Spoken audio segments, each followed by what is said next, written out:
Amém. Glória a Deus. Que palavra, gente. Derramar aqui. Que eu qualquer dia vou dizer assim, deixa eu sentar um pouquinho e receber. Não precisa mais eu fazer nada. Porque deixaram pronto o negócio. Gente, glória a Deus. Perdão pela voz. Cheguei ontem de viagem. Ainda estou sem voz. Mas tão bom estar aqui hoje à noite. Vamos orar. A gente está vivendo os dias de Abib. Os primeiros dias de Nissan. Cabeça do mês. Amanhã a live vai ser só sobre isso, tá, gente? Hoje eu não vou falar. Mas a live é amanhã, 7 horas da manhã, porque Deus é bom, né? A sua misericórdia dura para sempre. E a gente tem que trabalhar enquanto é dia, porque vai chegar o tempo da noite e a gente não vai poder trabalhar. Então eu estou trabalhando todo o tempo que é dia.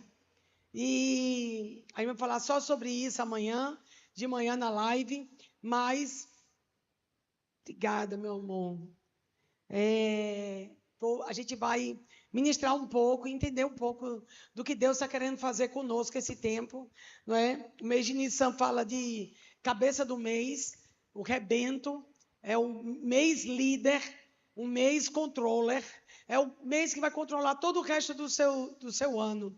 Não é? Algumas pessoas me perguntam, meu Deus, a gente não virou o ano lá em setembro ou outubro? Ok, ali é o ano civil, agora é o ano religioso, não é? Então, ali é o ano civil, quando vira o ano 5785. Agora não, é só religioso.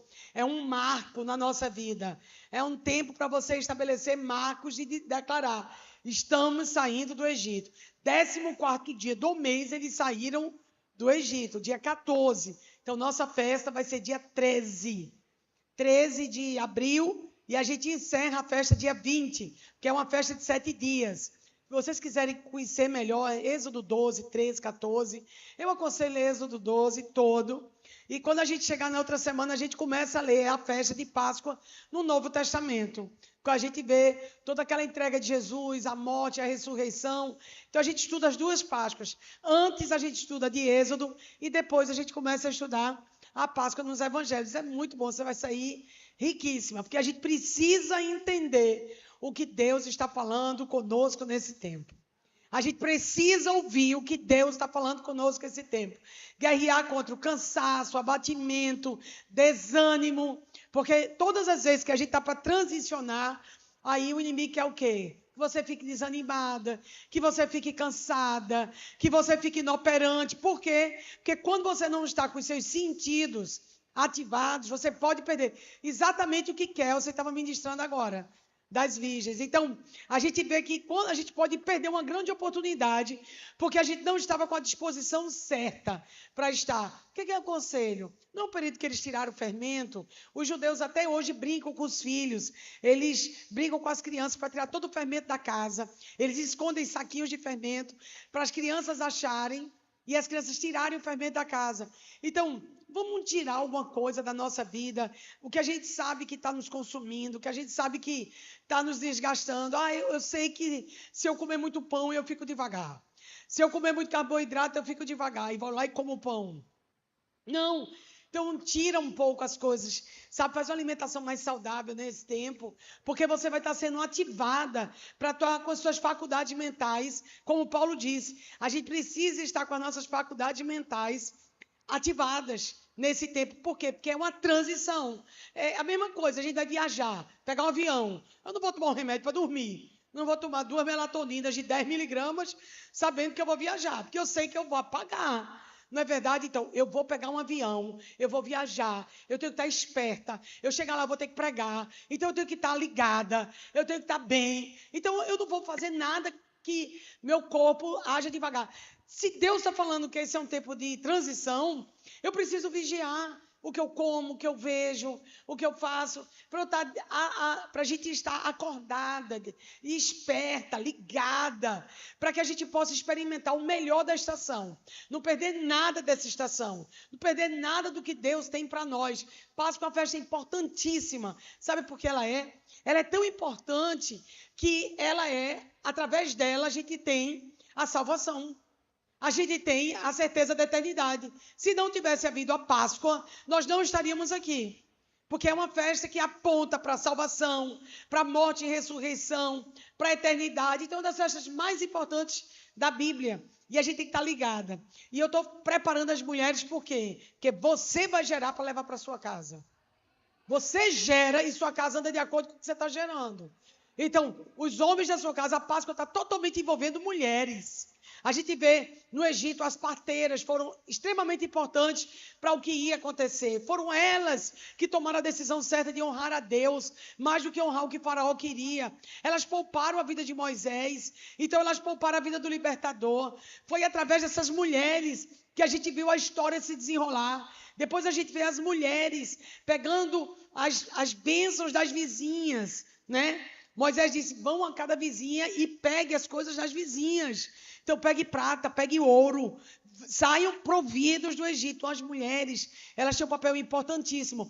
Olha que coisa interessante. Elas são as geradoras de vida. Elas providenciaram tudo que eles iam precisar para aquela estação. E diz que o ouro e a prata que essas mulheres pegaram, depois foi usado lá no templo de Salomão. Então, veja quantos séculos ficou com elas, quanto tempo ficou, a riqueza que elas saíram do Egito. E a entrada em Israel já com ouro que ia precisar para o templo. Então, veja como a gente é sábia, como a gente sabe armazenar as coisas.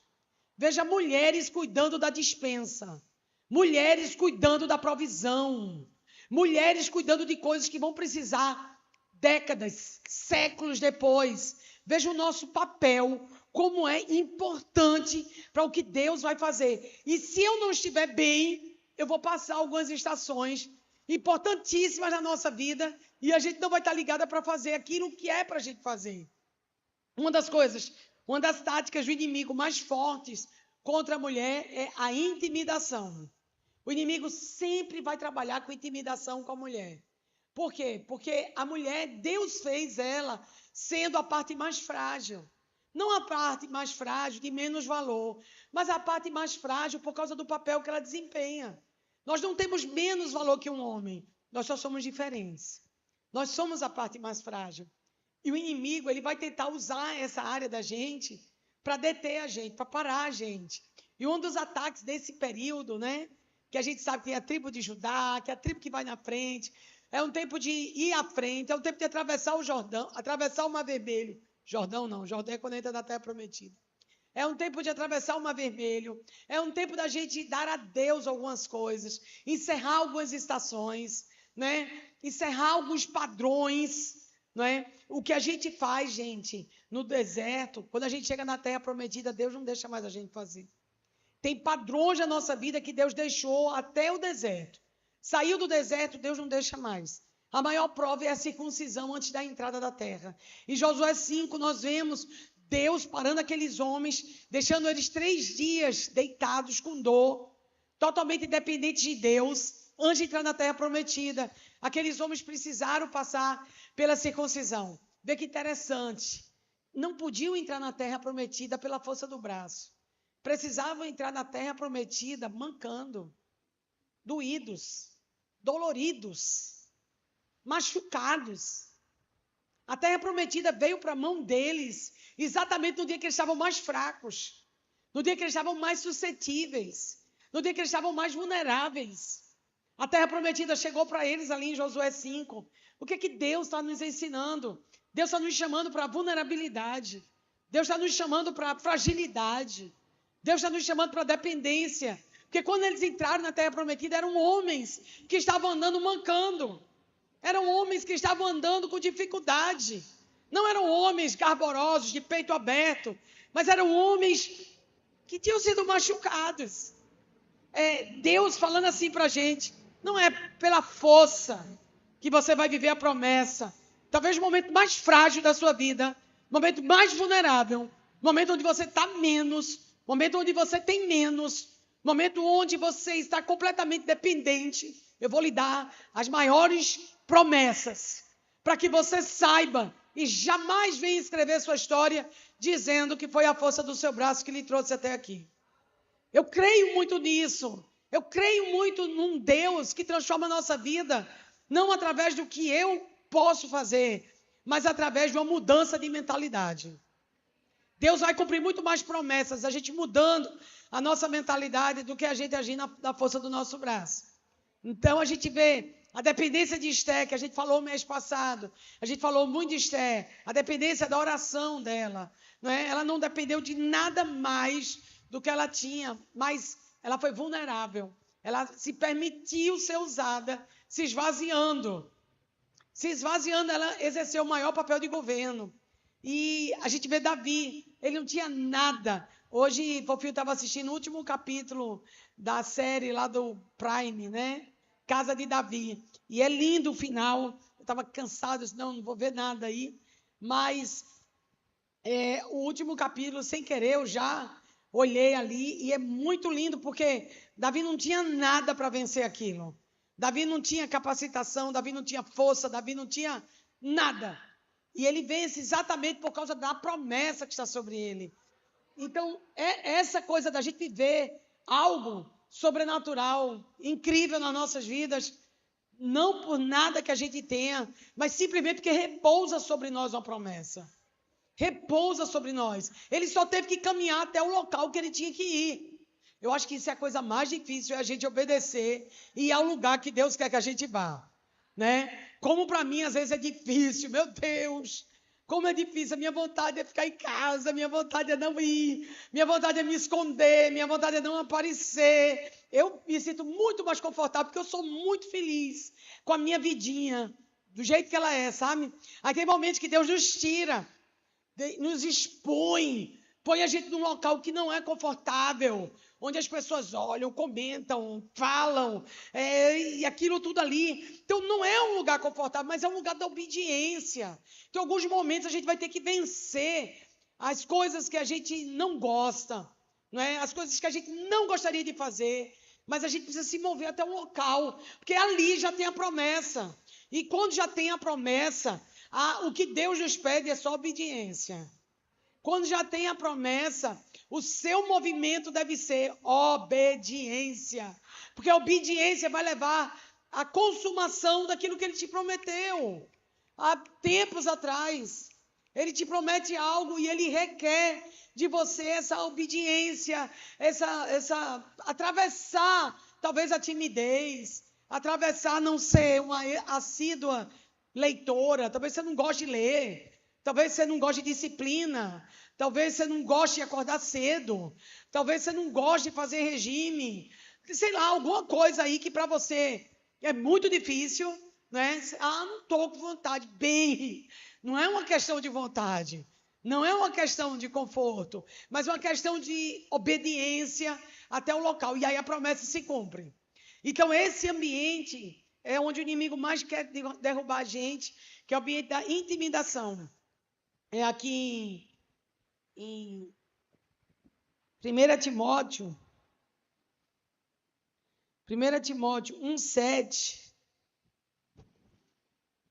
diz assim, que ele não nos deu o espírito de medo, né? Alguns têm de covardia, mas de poder, de amor e de uma mente sã. Essa é a maior guerra. Né? Ele não nos deu o espírito de medo. Sinônimo, timidez. Né?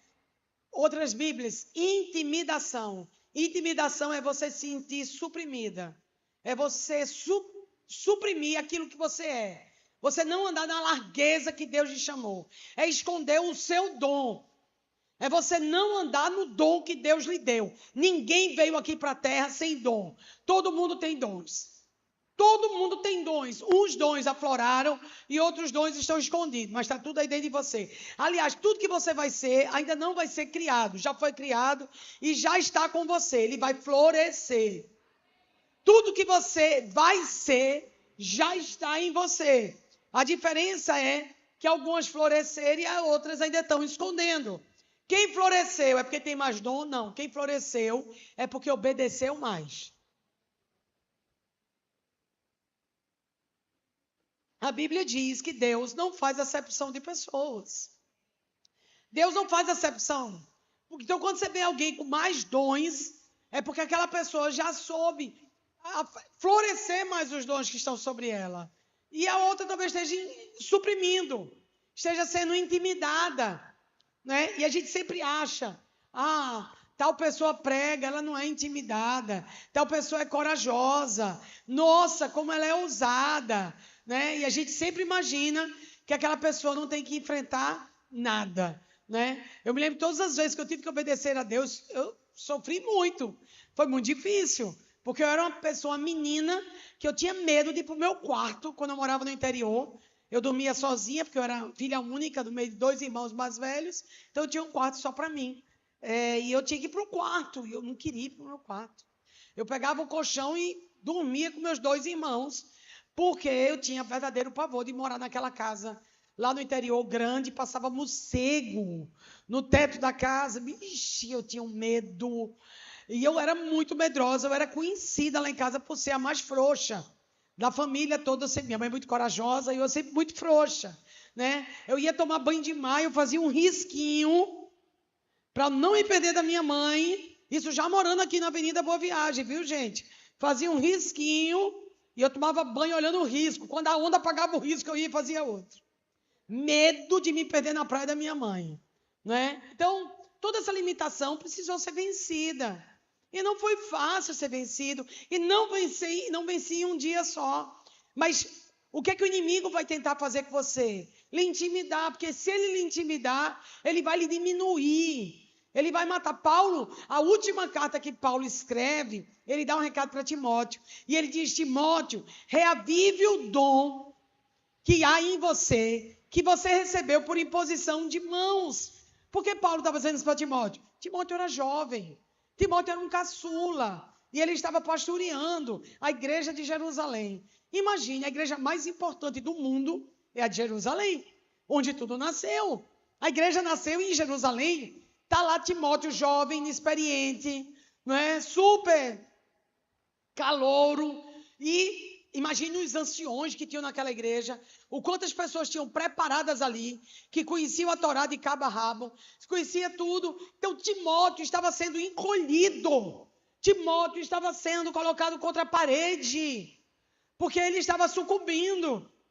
E Paulo, quando ele vai para Timóteo, e ele diz isso, ele está dizendo, reavive, quer dizer, ressuscite o que Deus lhe entregou. Ressuscite o que Deus lhe deu. E quantas vezes a gente está deixando os outros matarem o que Deus nos deu? Quantas de nós, mulheres, estamos deixando que as pessoas nos intimidem?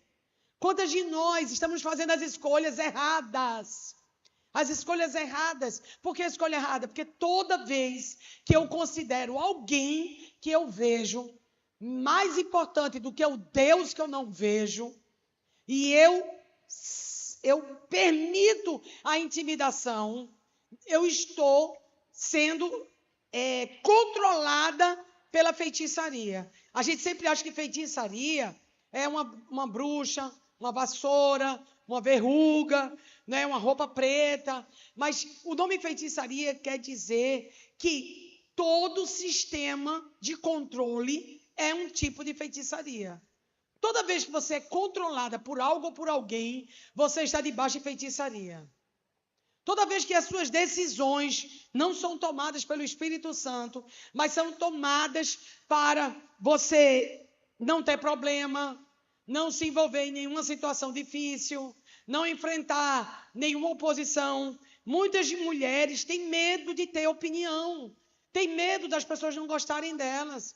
Tem medo de sofrer algum tipo de retaliação por ter opinião.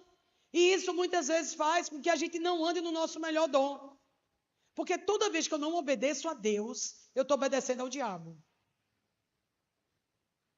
Ninguém pode servir a 2 senhores, porque há de agradar um e aborrecer o outro. Então, ou serve a Deus ou ao diabo. Quando eu não obedeço a Deus, eu estou obedecendo ao diabo. E a intimidação faz a gente obedecer ao diabo. A intimidação, muitas vezes, faz a gente se submeter ao jogo do diabo, ao jugo dele, e a nossa casa não floresce, nossos filhos não florescem, nossa história não floresce. Por quê? Porque eu estou negociando. A gente vê a vida de Eli, que era pai de Rofini e Finéias. E a Bíblia diz que Rofini e Finéias metiam a mão nas ofertas da casa do Senhor. que Hofni e Finéias estavam tão envolvidos e usando da oferta para o prazer deles, inclusive dormindo com as mulheres que levavam essas ofertas. Então ele tinha dois problemas: a imoralidade sexual e o problema financeiro. E Deus diz a Eli o que está acontecendo. Mas Eli estava intimidado pelos filhos. Por quê? Porque Eli não queria aborrecer os seus filhos. Eli não queria aborrecer os filhos dele. Eli não queria ter problema com os filhos. Eli não entendeu que o amor de Deus corrige. Porque aquele que está sem correção é bastardo, não é filho. Então o amor, ele anda de mãos dadas com a correção. Cote diz que amor sem correção é sensualidade. Porque o amor, ele cabe à correção. Então, quantas vezes nós estamos sucumbindo para não ter problema, sucumbindo aqui, sucumbindo ali, para não ter problema, e aí a gente vive uma vida, passa anos, passa datas, passa festas importantes, e a gente tem uma vida cíclica. A gente tem uma vida que não muda. A gente tem uma vida. Hoje eu estava conversando com minha mãe, ela falou, não sei quem, que estava com o mesmo problema que ela tinha encontrado, que fazia 30 anos que tinha o mesmo problema. Eu disse, manhinha, a senhora consegue enxergar que nessa perspectiva a gente vê um principado atuando, onde 30 anos a pessoa está sujeita àquela situação familiar? A senhora consegue entender que mesmo na guerra, mesmo a gente dizendo coisas difíceis, as pessoas ficando com raiva da gente, fechando a cara, mas a gente quebra o ciclo. A gente quebra o ciclo. Por quê? Porque quando você não permite o inimigo te intimidar, você está quebrando um ciclo. Mesmo que seja desconfortável. Quebrar ciclos, às vezes, vai ser desconfortável. Quebrar ciclos, às vezes, quebrar padrões, vai ser desconfortável. Mas na frente a gente vai agradecer. Eli perdeu tudo, que ele não conseguiu quebrar o ciclo que acontecia na casa dele. Ele perdeu tudo. E Icabode foi-se a glória de Israel. Ele perdeu os seus 2 filhos na batalha. Ele perdeu a sua nora na hora do parto. E a criança que nasceu era um retrato da decadência familiar. Quando a gente percebe que quando uma geração não cuida lá atrás, o que vai nascer vai ser Icabode. As crianças já vêm Icabode. Porque os pais não guardaram princípios. Os pais removeram os lugares dos marcos antigos. Os pais sucumbiram diante da situação que era para estabelecer um princípio. Eu aconselho, uma coisa muito boa que a gente pode fazer, um princípio muito bom, pegue sua agenda, mas não uma agenda que você vai jogar fora, mas uma agenda que você tenha de oração. Escreva princípios da sua vida. Eu jamais farei isso. Na minha casa, jamais permitirei isso. Eu servirei ao Senhor até o fim. Coisas que você vai declarar, que vai ser padrões para você seguir. Porque isso vai ajudar. Isso nos momentos de crise, você vai lembrar e dizer, não, eu tenho uma aliança. Eu tenho uma aliança. Então, nós mulheres, nós damos a música da casa. Nós não damos só a cor da cortina, a cor da toalha da mesa, mas nós damos o tom da música que toca no lar. Nós carregamos o tom da música. E às vezes você vai botar uma música, você vai dançar sozinha, até que alguém queira dançar com você. Alguns momentos a gente vai ter que dançar essa música sozinha. Alguns momentos essa valsa vai ser só com Jesus. Até que alguém queira valsar com você também, mas está ali um padrão para você seguir. Está ali um padrão para você estabelecer. Né? A gente conversa com muitas pessoas, né? Faz gabinete com muitos pastores. E um dia eu estava conversando com a pastora e ela falando da dificuldade que ela tinha de corrigir, né? A dificuldade que tinha de botar um padrão para casa.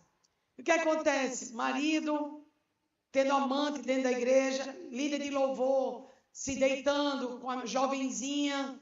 E a gente vai vendo que quando a gente tem essa dificuldade, a gente afrouxa o cinto. A gente afrouxa o cinto.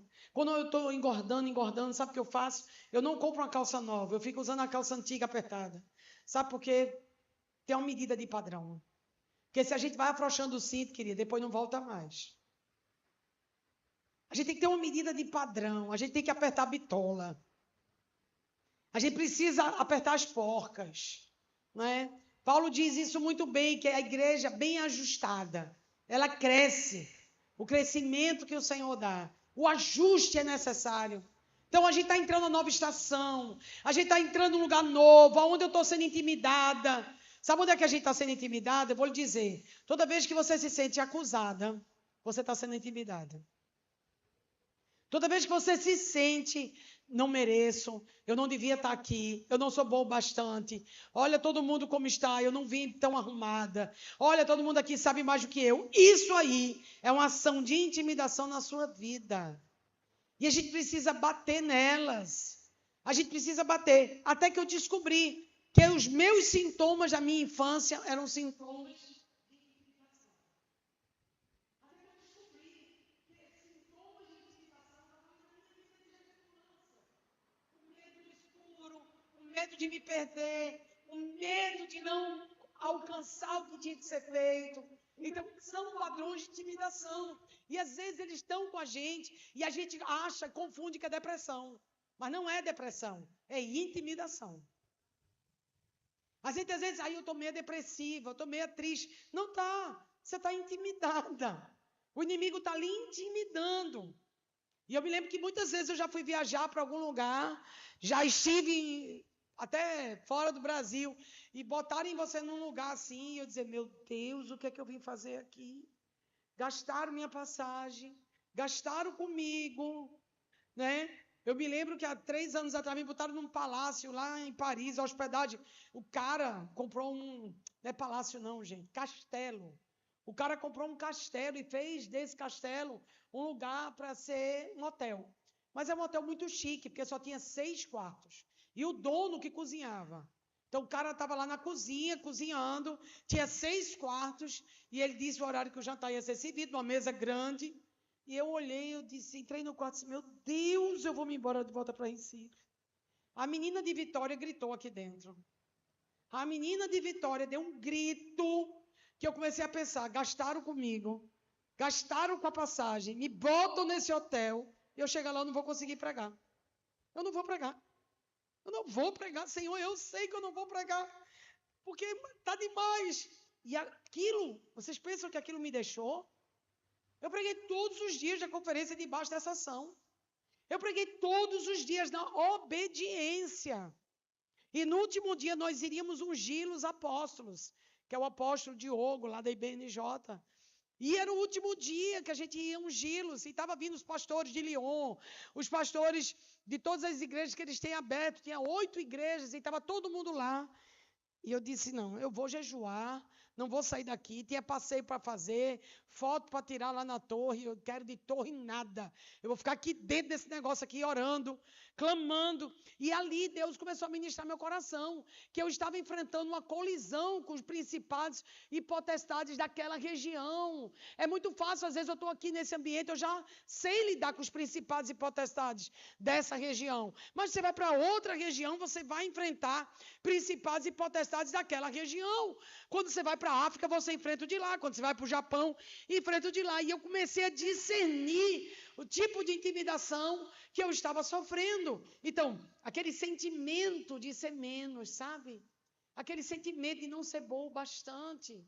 Aquele sentimento de você achar que não se arrumou o suficiente, você acha que sua calça tá errada, sua roupa está errada, seu sapato está... Aí, nesse momento, a gente vê todos os defeitos. Eita, meu Deus, vim com a salteira lascada do sapato, eu percebi. Meu Deus do céu, a minha calça está assim, a minha roupa está assim. A gente começa a ver todos os defeitos. Por quê? Porque o inimigo fica intimidando você, porque ele sabe que se intimidar você, ele intimida o seu dom. O seu dom não floresce. O seu dom não vai florescer debaixo de intimidação. Toda vez que você se sentir menos, toda vez que você se sentir gorda, toda vez que você se sentir magra, toda vez que você se sentir desarrumada, toda vez que você se sentir inapropriada, rejeitada, toda vez que você se comparar com outra mulher, vai ter sempre uma mulher mais bonita que você, mais inteligente que você, mais preparada que você. Vai ser sempre. A comparação, ela é diabólica, porque ela lhe põe no chulé. A comparação é diabólica, porque ela vai colocar você e vai impedir o seu dom de fluir. Então é isso que o diabo vai fazer. Se ele puder intimidar você, ele intimidou o seu dom. E ele não floresce. E nessa guerra eu obedeci. Gente, foi bênção lá, o período que a gente ficou lá, que a gente se viu, foi maravilhoso. Mas eu estava acabada depois do 4º dia. Eu não tenho mais nada. Eu estava dilacerada. Por quê? Porque eu ainda estava lidando com a intimidação. Não é que eu não lido, mas eu lido menos. É o inimigo que eu sei que ele está lá. E que se eu alimentar, ele cresce. Se eu der conversa 2 minutos, ele me domina. E eu vou para debaixo da cama e digo, não vou, fofinho. Te vira lá com os pastores. Eu posso fazer isso tranquilamente se eu deixar 2 minutos. Né? Lutero sempre dizia que a gente não pode impedir os passarinhos de voar na nossa cabeça, mas a gente pode impedir eles fazerem ninhos. Então não deixe o inimigo fazer ninhos na sua cabeça. Não dê conversa ao diabo. Como é que a Bíblia diz isso? Não dê lugar ao diabo. Quando Deus dá a gente um lugar, Ele dá autoridade nesse lugar. Deus deu autoridade a você na sua casa, você sabia disso? Deus deu autoridade a você na sua cidade, você sabia disso?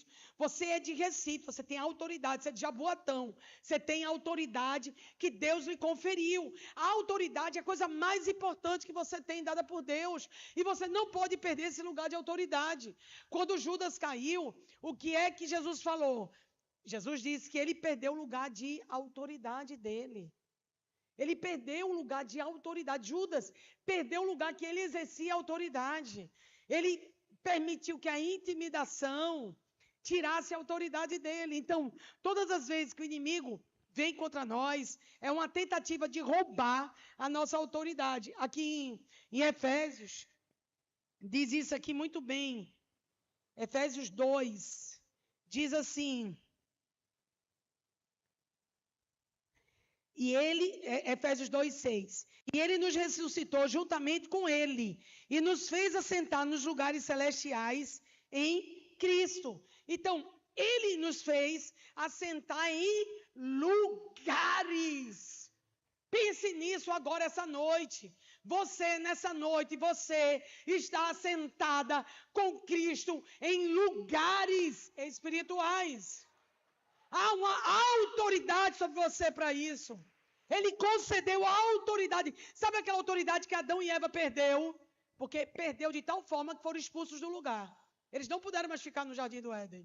Por quê? Porque quando a gente perde esse lugar de autoridade, a gente tem que sair dele. Quando Deus tirou Saul, ele disse assim, eu tirei de ti e dei a outro no teu lugar. Gente, está mais do que explicado que a Bíblia leva muito a sério o lugar de autoridade que você ocupa. Porque Deus fala isso para Saul. O profeta diz, Saul, ele tirou de você e deu a outro em seu lugar. E Judas, quando Judas cai, ele tirou de você e deu a outro em seu lugar. Quando Elias sucumbiu diante de Jezabel, que ele diz, basta, não sou melhor do que meus pais, é melhor do que eu morra. E Deus ainda vai lá, ajuda ele, dá aquela comida para ele comer 40 dias.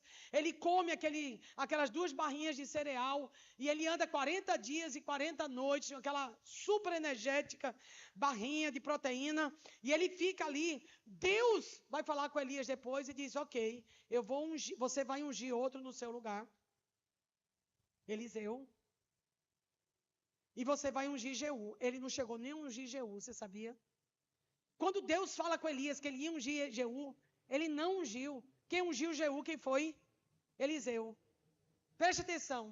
Elias confrontou o maior principado que existia, mas ele cedeu à intimidação. Ele cedeu. E quando ele cedeu, Deus disse, ok, eu poderia até te dar mais. Eu poderia te entregar mais. Como você não está suportando, eu vou botar outro no seu lugar. Eliseu nunca teve medo de Jezabel. Quem acabou com Jezabel foi Eliseu e Jeú. Foi o que aconteceu. Chegou um momento que Elias se intimidou por Jezabel, gente. Chegou um momento que Elias começou a ceder o lugar. Sabe qual é o problema da gente ceder o lugar que Deus nos entregou? Porque alguém vai usar essa autoridade contra a gente. Toda vez que você abre mão da autoridade que Deus lhe deu, a autoridade ela tem que ser usada por Deus ou pelo diabo. A autoridade é um lugar. E todo lugar precisa ser ocupado. Está aqui em Efésios 2. Ele nos assentou nas regiões celestiais, nos lugares celestiais com Cristo. Então, existe um lugar que a gente ocupa. Ele concedeu a autoridade. A autoridade vem da palavra autor. Autor quer dizer o que lidera, o que governa. Então, autoridade é algo que ele nos deu para que a gente lidere e governe. Porque esse era o sonho de Deus desde o Jardim do Éden, com Adão e Eva, quando eles caem. E Deus não tipo assim, pô, vocês estragaram o plano, o que é que eu vou fazer agora? Acabou com tudo? Não, Deus não tem esse problema. Deus nunca tem problema em restaurar o plano dele. Ele tem problema em a gente obedecer para ele fazer. Deus não tem problema de restaurar casamento, restaurar empresa, restaurar igreja, restaurar filho, restaurar relacionamento, restaurar a cidade, restaurar seja o que for. O plano de Deus é restauração. Ele não tem problema. O problema de Deus é a gente concordar com o que ele vai fazer. Porque é parte do princípio, Deus quer fazer. E quando você diz sim para o plano de Deus, chovendo canivete, jogando pedra em você, lançando você por cima do muro, correndo atrás de você, o diabo aprontando todas, vai passar. Vai passar. Vou dizer a você, vai passar. Vai passar. Mas vai permanecer o plano de Deus. Vai passar. Lembre-se disso, o diabo, ele blefa. Ele blefa desde o princípio. Ele disse a Eva, pode comer, não pode comer. Não, ele não disse que você não podia comer. Ele confundiu a mente de Eva, até que ela disse, ok, vou comer. Ali ela perdeu o lugar dela de autoridade no jardim. Porque ela escutou, ela conversou, ela deixou ele fazer um ninho. Mulher, emprenha pelos ouvidos. Por isso que o diabo não foi conversar com Adão, foi conversar com Eva. Porque a mulher não casa come bonito, mulher casa come que sabe, É por isso que é tanta mulher bonita come feio. Porque é o que sabe conversar. Mulher cai no ouvido. Mulher cai na conversa, gente. Então, por que a serpente não foi lá tentar Adão? Porque sabia que Adão não ia cair na conversa, mas Eva caiu. Né? Então, a gente tem que ser mais cuidadosa do que todo mundo com o que a gente escuta. A gente tem que ser extremamente zelosa com o que a gente escuta, porque vai produzir alguma coisa. Nada que entra nos nossos ouvidos é inoperante, é coluna do meio, não existe. Por isso a pessoa vem conversar comigo, não quero ouvir, não fala, não quero. Sabe por quê? Porque eu sei que depois que entra dá trabalho de eu tirar. Então eu prefiro bloquear antes da entrada, sabe, me envolver com outras coisas. Tem tantas coisas maravilhosas para a gente falar. Então a gente precisa bloquear as coisas que entram, né? Então esse lugar de autoridade, quando a gente perde ele, quando a gente começa a negociar ele, a gente vai perdendo a autoridade. Esse que é o maior problema, gente. Porque o lugar que a gente ocupa tem autoridade. E se a gente não ocupar, outro vai ocupar. E essa autoridade vai ser roubada da nossa vida. Perceba, você está em casa e você diz assim, não quero saber nada de cozinha, não quero saber nada de casa, não quero. Aí você tem alguém que lhe ajuda lá. Ela vai ter a autoridade da casa. Ela vai ter autoridade com os seus filhos. Você perceber, ela vai dizer que seus filhos comem, não comem. Ela vai ter autoridade sobre o que seu marido come. Ela vai ter autoridade sobre o que entra e o que sai. Por isso que, por mais ocupada que eu seja, quem manda sou eu. A autoridade é minha. O fogão é meu. A mesa é minha. A cama é minha. Naquela casa, não dou lugar. Porque a autoridade que eu não exercer, alguém vai exercer contra mim. E toda ausência é atrevida. As ausências são atrevidas. Ah, minha filha, não tem tempo não. Arruma um tempinho para saber fazer. Arruma um tempinho para ser você que governa sua casa. Você pode ter 400 ajudantes. Pode ter 4 milhões de ajudantes. Mas você governa. A autoridade é sua. Eu sei se tem maisena ou não. Quem sabe sou eu se tem macarrão ou não. Eu sei quando abre um vidro de extrato do bom. E eu sei que ele tem que estar lá na geladeira. Porque eu vou usar aquele ali. Eu tenho que ter autoridade sobre o que está acontecendo ali. Ah, mas eu estou sem tempo. Mas eu chego, abro a geladeira, abro a gaveta, vou na despensa, anoto na agenda, dou uma olhada geral. Não, você faz o ovo, mas sou eu que sirvo a ele. Sabe? Essa coisa, exerça a autoridade, exerça essa autoridade com os seus filhos. Exerça autoridade. Chegou o filho da escola, abre a agendinha dele, abre como está, senta 5 minutinhos, conversa, ora, sabe? Ora levando a escola, ora quando volta. Tenta separar um tempo na hora de um banho, na hora de qualquer coisa, esteja ali, envolvida com as crianças, esteja ali conversando. Então é isso que a gente precisa, marcar o território. Leoas marcam o território. Leoas marcam o território.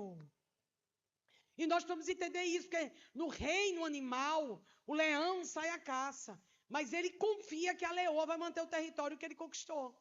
Ele, cada vez que ele vai à caça, ele deixa a leoa determinando o território. Então é ela, se chegar um macho estranho, ou se chegar outra fêmea, ela bota para correr. Por quê? Porque ele deixou ela confiando nela, que aquele território é dela, que aquele território é das crias que ela está tendo com aquele leão. E Jesus é o leão da tribo de Judá. Jesus foi preparar um lugar para a gente, mas deixou as leoas aqui na terra, marcando o território. E quando a gente não faz o que Deus nos chamou para fazer, o diabo vai usar isso contra a gente. O diabo vai usar isso contra a gente. Então, exerce essa autoridade. Não precisa exercer a autoridade com controle. Cuidado para não cair no controle, porque controle é feitiçaria. A feitiçaria é um sistema de controle. A autoridade que Deus dá, ela não é controle, ela é serviço. A autoridade, ela é traduzida em serviço, você serve. Você está ali servindo a seu lar. Você está ali servindo a empresa. Você está ali servindo a igreja. As pessoas veem claramente que você está com o olhar aonde eu posso ajudar. Aonde eu sou mais útil. O que é que eu posso fazer do que controlar. O que é que você está fazendo aqui? Para onde você vai? Vai subir para quê? Isso é controle, isso é horrível. Isso é horrível. Pessoas inseguras. Pessoas mal resolvidas, elas precisam controlar as outras. Pessoas mal resolvidas, elas têm necessidade de controlar tudo e todas. E isso adoece, deixa as pessoas sem liberdade para criatividade. A criatividade só pode nascer em ambientes onde não há controle. É por isso que somos tão pobres de criatividade hoje. Por quê? Porque as escolas aprenderam a controlar as crianças, não aprenderam a empoderá-las. As escolas controlam as crianças. As escolas têm um sistema de controle. E quem não for igual, está errado. Quem não bater do mesmo jeito, sentar do mesmo jeito, fizer do mesmo jeito, está fora. Então é por isso que hoje todo mundo tem um rótulo, é TDAH, é autista, é isso, é aquilo. Por quê? Porque saiu do sistema, saiu do enquadramento, já é diferente. Já é neurodivergente, né? E aí o que é que acontece? A gente dopa os profetas. A gente provavelmente não teremos profetas daqui a 15, 20 anos, porque eles estão na Ritalina. Eles estão sendo enquadrados no sistema. Não há espaço para criatividade. Onde está a criatividade? Onde estão as grandes invenções de hoje? Nós não temos. Por quê? Porque o sistema escolar de hoje é um sistema de controle, não é um sistema de governo. Não ensina a criança a governar. Não ensina, não treina crianças para o governo. Treina crianças para obedecer ao sistema que já está aí. Então, Deus está nos chamando mulheres intercessoras, mulheres que andam num dom redentivo. Qual é o seu dom redentivo? Todas nós temos um dom redentivo. Qual é o seu? O dom redentivo é aquela coisa mais difícil da nossa família, mais difícil da nossa casa, mas que a gente consegue dar um outro sabor. Eu me lembro que, quando eu estava passando uma fase difícil, as crianças eram muito pequenas, e de noite era assim, um momento que chegava da escola, era um momento que eu percebi que era um momento mais agitado, era um momento que eu estava vendo que eles estavam mais tristinhos. Aí eu comecei a marcar de brincar de cabra cega. Chegava em casa, a gente ficava doido para chegar naquela hora, porque a gente apagava a luz do quarto, a gente botava venda em todo mundo e a gente ia brincar de cabra cega. Talvez você diga, mas você não ia orar? Não, gente. Às vezes não é orar, às vezes é brincar com os filhos. Às vezes a gente só quer chamar os filhos para orar. A gente só quer chamar os filhos para ler Bíblia. Eles também precisam brincar. Eles também precisam se distrair, se divertir. Então, Deus mandou eu fazer aquilo. Não mandou eu fazer um culto. Mandou eu fazer uma brincadeira. Mandou eu brincar com eles. E isso marcou aquele período. E quando a gente olha para trás, a gente não lembra da dor. A gente lembra do que Deus fez naquele período da dor. Então é um dom redentivo, é você saber inserir algo novo no ambiente que tem algo que marcou de uma forma difícil. Então Deus está quebrando essa intimidação, Deus está quebrando. Eu não te dei espírito de medo, eu te dei espírito de poder. Poder, o Evangelho é o poder de Deus, o Evangelho é o sobrenatural, o Evangelho ele é algo que ele entra nas nossas vidas, entra pela madrugada. O que é que explica uma família cristã que está debaixo de uma guerra tremenda, vai dormir debaixo de um problema muito grande e acorda com ânimo, e acorda bem? Quantas vezes eu disse ao Senhor, no início, hoje eu não digo mais isso, mas no início eu dizia muito, Senhor, amanhã eu vou me acordar e eu não quero mais saber de igreja. Eu vou fazer concurso público. Era isso que eu ia fazer antes e eu vou voltar a fazer isso. Eu dizia isso a Deus de noite. E no outro dia de manhã, quando eu acordava, sabe o que eu dizia? Não quero. Eu apanho de novo. Eu sou traída de novo, mas eu não vou deixar isso. O que aconteceu? O poder de Deus se manifestou pela madrugada. O choro pode durar uma noite, mas a alegria veio amanhecer. Graças a Deus que eu não dizia para os meus filhos o que eu estava pensando em fazer, porque estaria tudo bipolar agora. Graças a Deus que eu dizia só para Deus. Nem para o meu marido eu dizia, mas eu estava decepcionada com o Senhor. Como, Senhor? Eu tinha tantas boas intenções e acontece isso. Deus, eu não entrei nisso, eu não sou, sabe, Senhor, eu não sou profissional desse negócio. Eu entrei com o coração e estou tomando porrada. Mas a madrugada, Deus ia lá e trabalhava. E que bom que eu não desisti. Que bom que eu não parei. Então é isso. O milagre de Deus invade nossa casa pela madrugada. Isso é poder. Isso é poder. É seu filho ir para a escola, voltar. É viajar e voltar. É pegar um avião, entrar no avião e sair do outro lado, gente. Numa outra cidade. É ter o pão quentinho na mesa. É você ir no toalete, conseguir ir num banheiro. É você beber água, é você fazer o número 2, tudo isso é graça, é favor. E a gente muitas vezes não percebe isso, que o poder de Deus está operando. É a gente chegar aqui essa noite, receber uma palavra específica para a nossa vida de mulher, para a nossa história. Isso é poder de Deus. A gente fica sempre esperando coisas grandiosas. Não, o mar vai se abrir. Quantas vezes o mar vermelho se abriu? Uma. Quantas vezes Moisés viu a sarça ardente? Uma. Quantas vezes Deus ressuscitou a filha de Lázaro? Jesus ressuscitou a filha de Lázaro? Uma. Já percebeu que as grandes coisas só vão acontecer uma vez? Para de ficar o tempo todo procurando coisas grandiosas demais. Se alegra no dia a dia. Se alegra no que Deus está fazendo. Se alegra no que Ele está operando agora. Ele está nos sustentando, nos amparando, cuidando de nós. Isso já é um grande milagre. Aleluia! Abraça sua história. Volta para casa, abraça esse marido problemático. Abraça essa criança travessa. Abraça essa história. A história sua é boa, porque ela é sua história. A história, a boa é a da outra. Não, isso é comparação, isso é morte. Isso vai lhe ofuscar. Isso vai lhe ofuscar, isso vai lhe diminuir. Isso vai intimidar você, limitar você. Abrace lá. Tem goteira, mas é minha casa. A cama está sambando assim, o colchão está furado.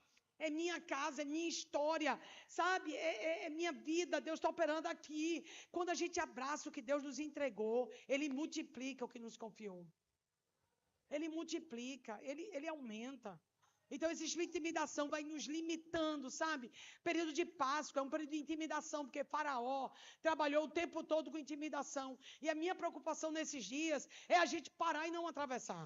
A minha preocupação nesses dias é que a gente está vivendo o dia maravilhoso, o mês maravilhoso, mas para a gente não ficar para trás. Para a gente não permitir que as limitações nos roubem, a intimidação nos roube.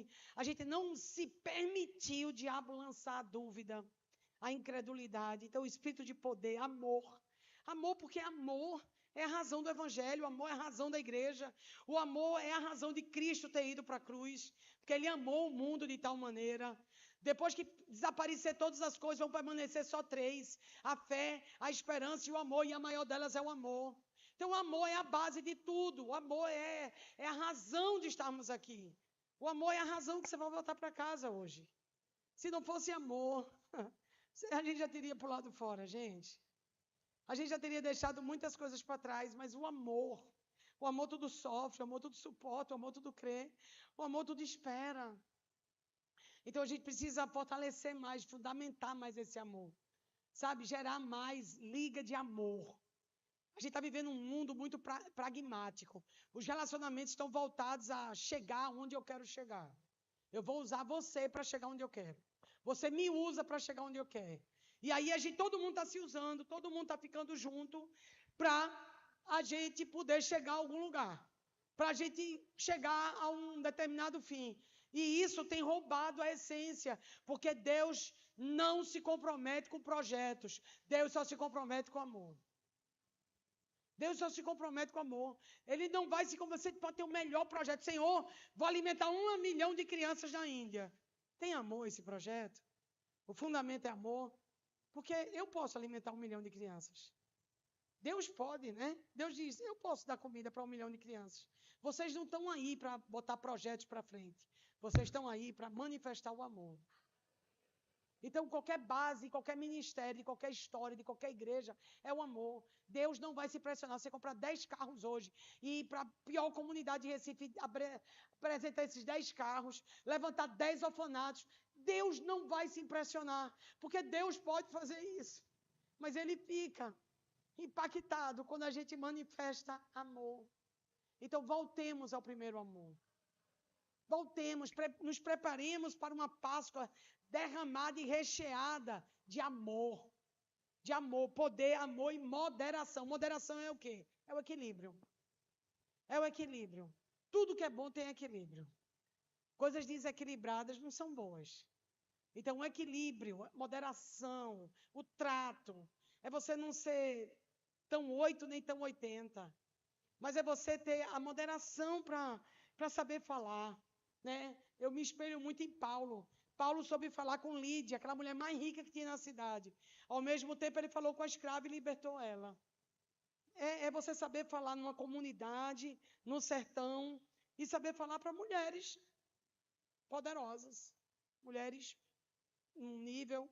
Mas você tem o mesmo amor para falar com a mulher do sertão, com a mulher que está ali, com o pé no chão, e ter a mesma disposição de falar com a mulher que está ali com a sua bolsa cara, com o seu sapato caro, mas as duas, elas estão precisando muito de Jesus. Geladeiras cheias também precisam de Jesus. Geladeiras cheias, às vezes, está coração vazio. Então, as geladeiras cheias também têm coração vazios. E o amor, ele vai nos preparar para andar em poder e equilíbrio, para falar com quem a gente precisa falar. Então, outras mulheres precisam ver vocês. Outras mulheres precisam dessa força. Lembre-se, Maria e Isabel, Ruth e Noemi, o poder exponencial de 2 mulheres juntas, sendo usadas por Deus, a gente não tem dimensão do que elas vão fazer. Duas mulheres juntas, usadas por Deus, a um poder exponencial que a gente não tem dimensão.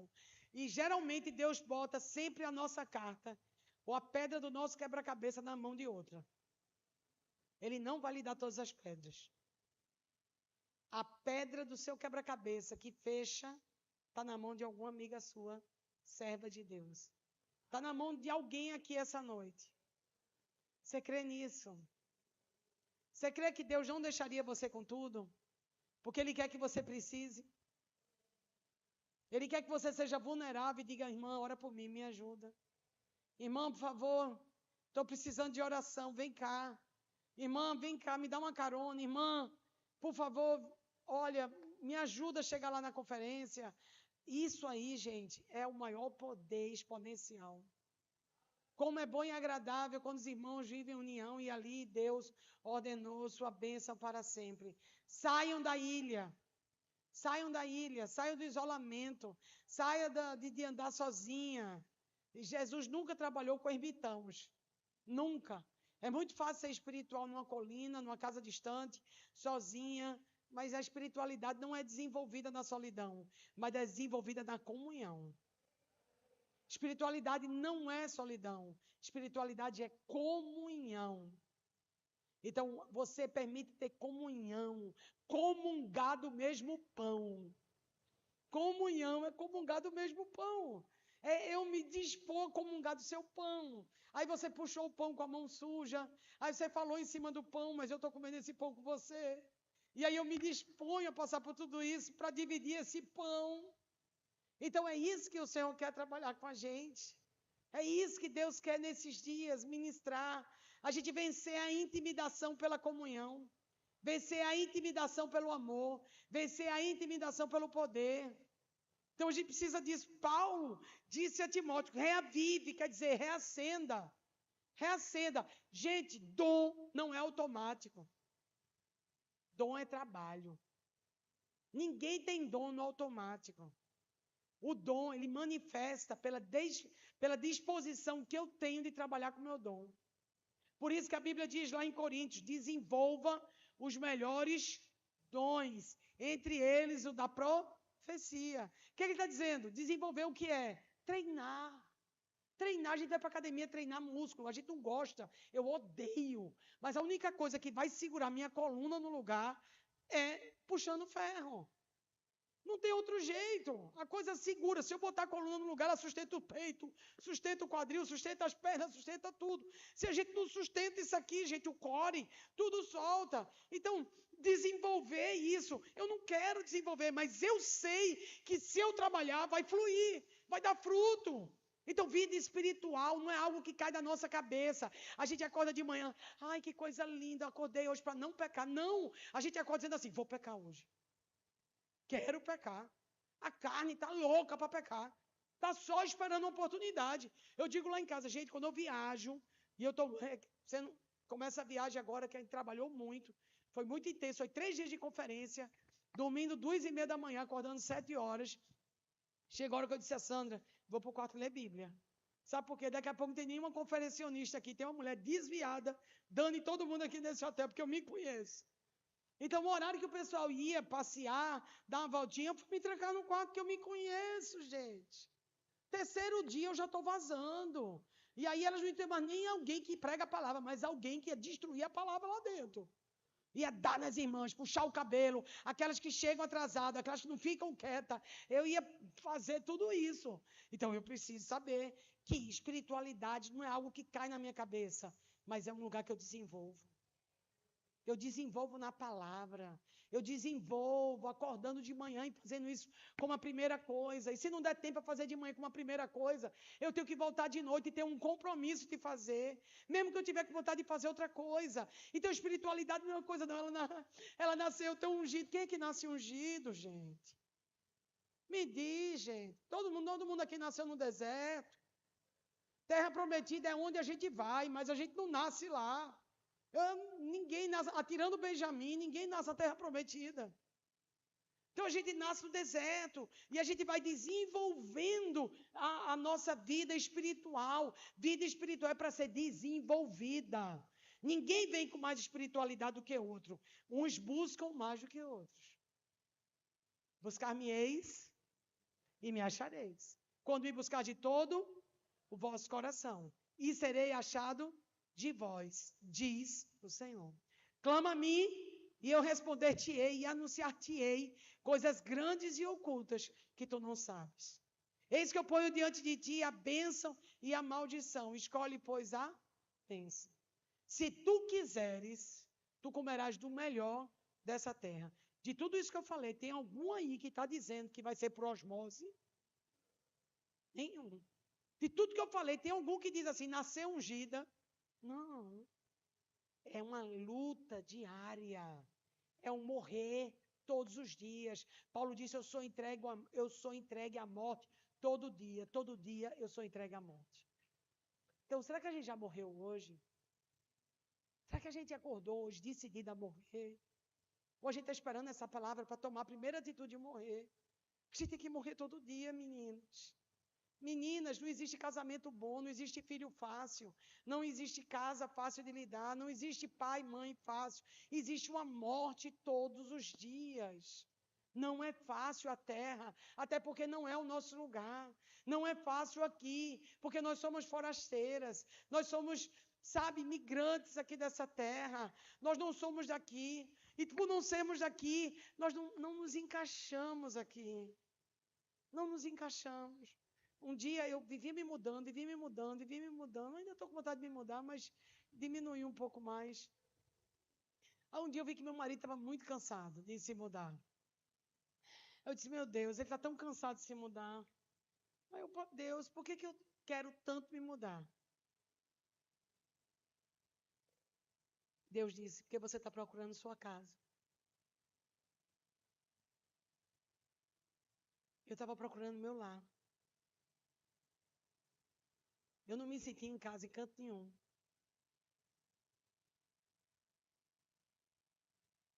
Por isso que eu não estava sempre precisando de uma casa diferente, a outra casa, para saber se lá eu me sentiria em casa. Eu agora não estou mais procurando as casas daqui. Agora eu tenho certeza para a casa que eu estou indo. Meu coração está mais quieto. A quietude chegou ao meu coração. Eu estou na expectativa daquela casa definitiva. Mas isso eu só aprendi com o tempo. Tem coisas que Deus vai nos ensinar com o tempo. Tem coisas que Deus vai nos ensinar com os erros.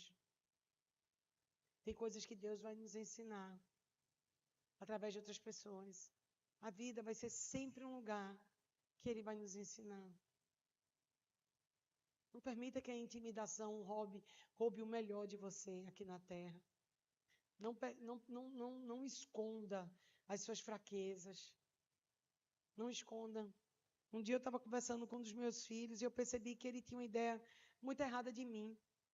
Ele achava que eu era... Desde pequena me viu pregando a palavra, né? Aí fica achando que a mãe é aquilo ali. Você está aqui. Eu contei 10 grandes erros que eu cometi na minha vida. Aquilo foi a melhor coisa para o nosso relacionamento. Cheguei e contei, olha, mamãe fez isso, eu fiz isso, eu fiz isso, eu fiz isso. Sabe por que eu prego assim? Porque eu sobrevivi a isso tudo. Então eu não prego bem porque eu nunca caí. Eu prego intensamente porque eu me levantei das quedas que eu levei. O que me sustenta no púlpito, gente, não é as vitórias. Foram as derrotas que eu me ergui. A vida vitoriosa não é nunca ter caído. Mas não ter permitido que a queda derrubasse o dom. O dom que há em mim sempre vai ser mais forte do que minhas péssimas escolhas. O dom sempre vai florescer mais. Deixa eu declarar essa noite que seu dom vai florescer.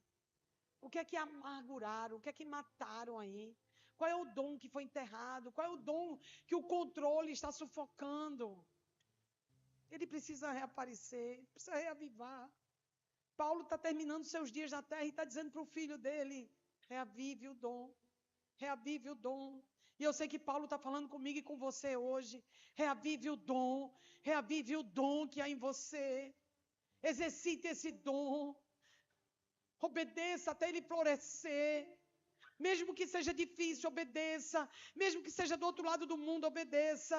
Mesmo que seja pegar aviões, andar 1000 quilômetros, seja difícil, mudar de casa, voltar a estudar, mas por favor, reavive o dom.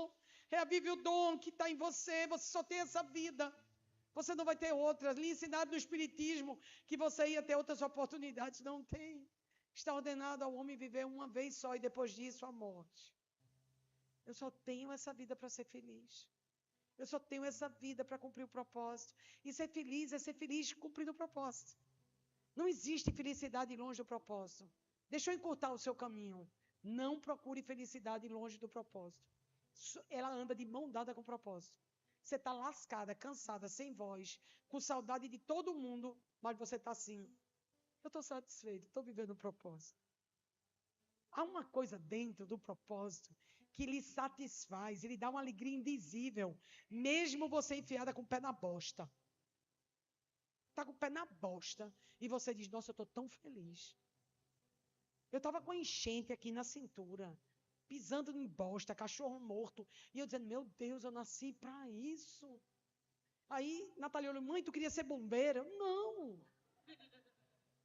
É isso. Eu amo isso, ajudar pessoas, motivar pessoas, socorrer pessoas. Eu nasci para isso. A alegria está de mão dada com o propósito de redescubra o seu. Eu vejo o pessoal fazendo bolo aqui no Eclésia numa tranquilidade. Gente, minha mãe me dava pega-vareta e eu não conseguia tirar uma sem mexer em todas. Minha mãe dizia, eu não acredito, minha mãe toca violino, piano, e eu não consigo fazer pega-vareta. E o pior, até hoje eu não consigo. Eu vou jogar com os meus netos, eu não consigo pega-vareta. Eu sou completamente neurodivergente, mas eu estou aqui no meu dom. Eu estou aqui no meu dom, gente, dando o melhor que eu posso. Sou desafinada, limitada, não tenho pega-vareta, tenho medo de altura, odeio avião, tenho prisão de ventre, mas estou servindo ao Senhor. Deixe isso fluir em você. Deixe fluir em você. Pegue tudo que a vida lhe fez, que a vida lhe marcou, e use tudo para a glória dEle. Use para a glória dEle. Eu vou servir ao Senhor, eu vou servir ao Senhor com a minha limitação, com dores, com isso, com aquilo, com saudade, mancando. Eu vou servir ao Senhor. Então hoje não seja mais intimidada. Eu não sei o que estava lhe intimidando, mas quando você começar a vencer essa intimidação, você vai descobrir tantos dons florescendo, tantas coisas que estavam guardadas e a intimidação estava prendendo. Quem é controlada por Cristo pode controlar qualquer situação.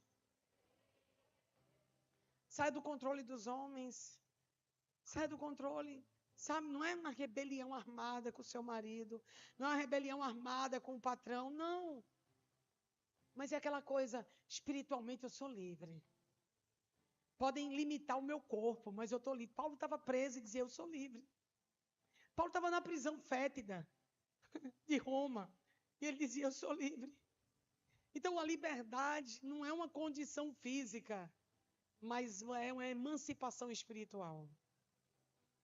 Quando você se deleita no Senhor, fica de pé, que eu quero orar por você.